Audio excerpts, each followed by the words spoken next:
ज्योतिषीय वास्तु समाधान के चैनल पर आपका स्वागत है। शीतकालीन खेती रबी फसल 2025-26 का ये पौष मास का फल जो मासिक फल के अनुसार कैसा रहने वाला है किसान भाइयों के लिए और यहाँ खेती बाड़ी करने वाले सभी मित्रों के लिए, यहाँ खेती बाड़ी से संबंधित शीतकालीन खेती और पौष मास का शुभ भविष्य फल।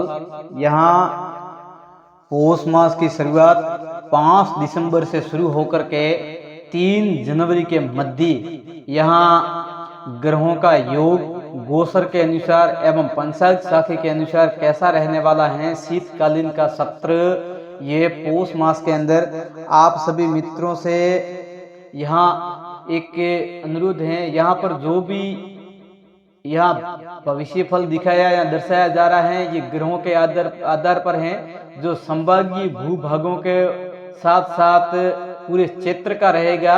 जो यहाँ ग्रहों के आधार पर दिग्दर्शन किया जा रहा है अपने विवेक के अनुसार खेती और विवेक के अनुसार यहाँ जो भी रबी फसल के अंदर फसल बोई हुई है उसका जैसे निरंतर कार्य करते हैं उसके अनुसार आप अपने विवेक से करें। और यहाँ कुछ दर्शन आपको ग्रहों के आधार पर दिया जा रहा है। चैनल पर आप नए हैं तो चैनल को सब्सक्राइब करें और अपने मित्रों को शेयर करें। और यहाँ मौसम से जुड़ी हुई भविष्यवाणी के साथ साथ ग्रहों का दिग्दर्शन एवं मौसम का शुभ फल और ग्रह गोचर के अनुसार मासिक फल और रबी फसल खरीफ फसल के अनुसार जो यहाँ मुनाफा और फल श्रुति का यहाँ दिग्दर्शन आपको प्राप्त होगा। मंगलवारी पंचमी पोषवदी बरसाए उत्तम वर्षा उपज अति धानी यहाँ पर महंगा बिकाए।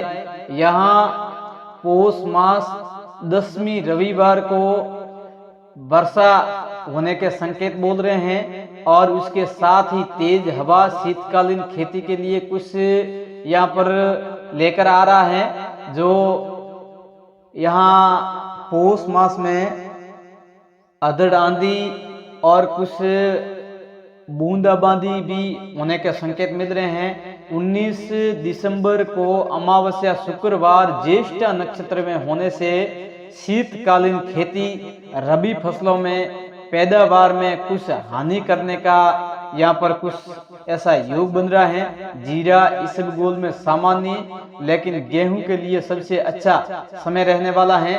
और 20 दिसंबर 2025 एकम तिथि शनिवार धनु राशि में मूल नक्षत्र के अंदर शुक्र आने से फल श्रुति के अनुसार रस नृष के श्रीपति शुक्र बुध का कक्ष ग्रह शुभ विचरण करते हैं तो यहाँ लाभ का संसार करते हैं, अन्यथा ये कुछ न कुछ हानि का योग बना करके किसान हो या कोई भी हो उसे हानि का योग का फल दे देते हैं।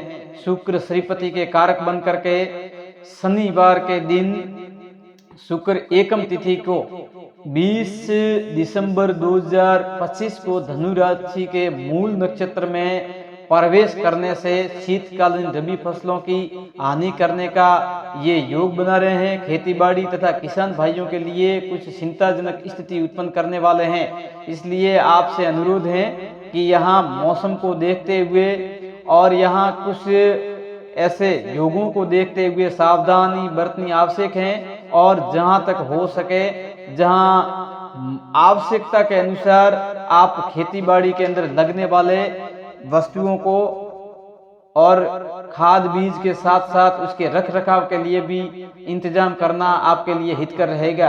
कुछ मौसम के अनुसार पैदावार में कमी करना और यहाँ मारवाड़ क्षेत्र में अभी रबी की फसल जीरा इसबगोल सरसों अरंडी गेहूं आदि की जो खेती चल रही है, जो पंचमी के बाद में तृण घास निदान आदि में बढ़ोतरी का कुछ ऐसा योग बन रहा है।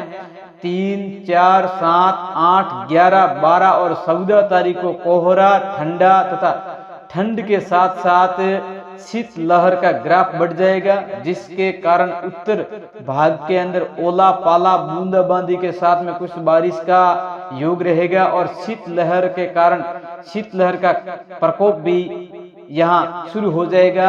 18, 19, 22, 23, 25 और 27 दिसंबर को यहाँ पर इसमें मौसम परिवर्तन तथा हिमपात, शीतलहर, मौसमी उपद्रव से जन हानि का एक ऐसा योग बन रहा है। जीरा, इसबगोल तथा अन्य खेती रबी फसलों में विषाणु जनित कुछ जीवों से तथा रोग महामारी का कुछ ऐसा संयोग रहेगा, जिसके कारण यहाँ सावधानी बरतनी अति आवश्यक है।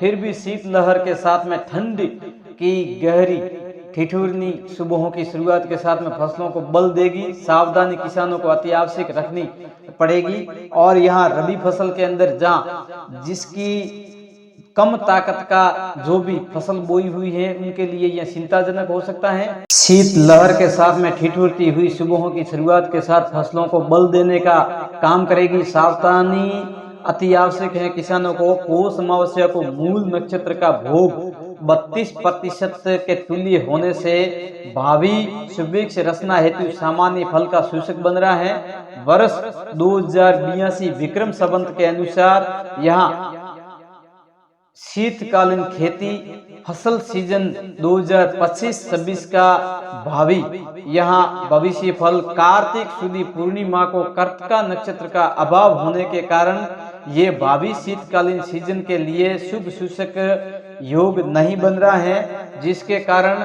और दूसरा, अमावस्या के दिन मूल नक्षत्र का विसरण यहाँ 32% होने के कारण भी सुभिक्ष की रचना कम नजर आ रही है, जिसके कारण यहाँ कुछ सामान्य से ज्यादा या नुकसान का योग बन रहा है। फिर भी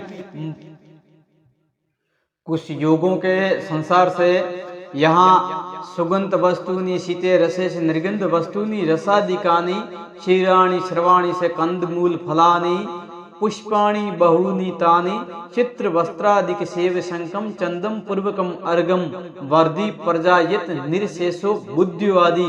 इस वर्ष के पदभार का स्वामी शुक्रदेव बने हैं और शुक्रदेव ही या अमावस्या के दिन ज्येष्ठ नक्षत्र में प्रवेश करके यहाँ कुछ रसों के अंदर जो रस वाले जो फल फूल देने वाले हैं या वर्षा कारक के अनुसार जो पनपने वाले जो यहाँ पर अनादि हैं और फसल है उसके अंदर वृद्धि करने वाले हैं। दैत्य गुरु शुक्रदेव को निर्शेष पदभार सैन्य नायक के अनुसार मिला हुआ है। संहिता और फलास्य के अनुसार रस वर्गीय पदार्थ वस्तु का उत्पादन समुचित बनता नजर आ रहा है।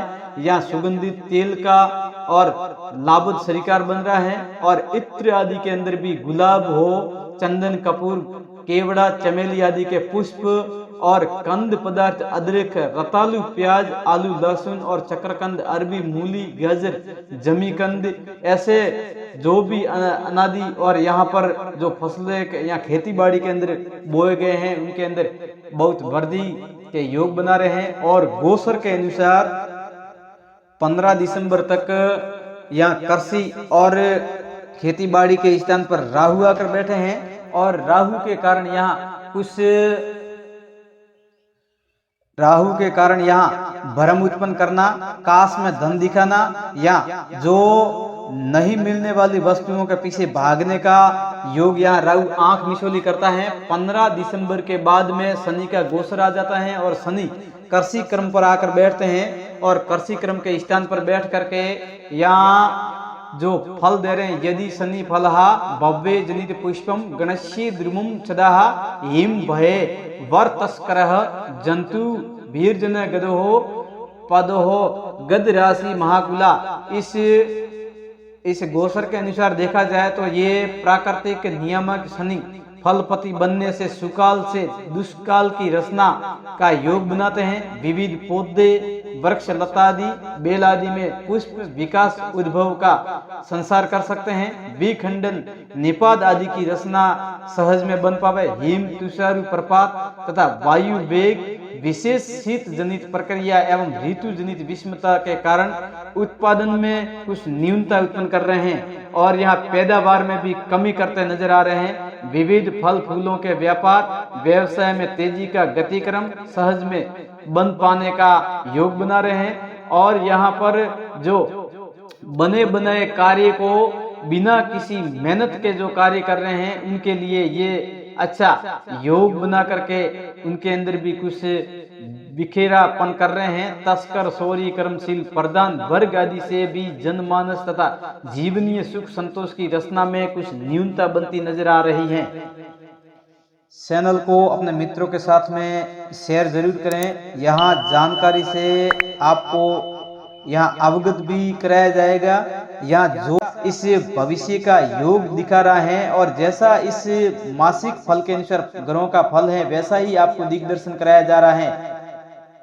शीतकालीन फसल और रबी फसल सीजन का विशेष करके कार्तिक मास की पूर्णिमा और पौष मास की अमावस्या के दिन का संयोग देखा जाता है। यहाँ पर कार्तिक पूर्णिमा के कार्तिका नक्षत्र का अभाव होने के कारण शीतकालीन हेतु शुभ सूचक नहीं बना और दूसरा पौष वदी अमावस्या के दिन मूल नक्षत्र का भोग 32% होने से भावी शुभ रचना हेतु सामान्य फल सूचक बन रहा है जो आपके समक्ष है। ये साल सभी आप किसान भाइयों के लिए और मित्रों के लिए सभी के लिए शुभकारी बने, हितकारी बने और आपकी मेहनत का फल आपको प्राप्त हो।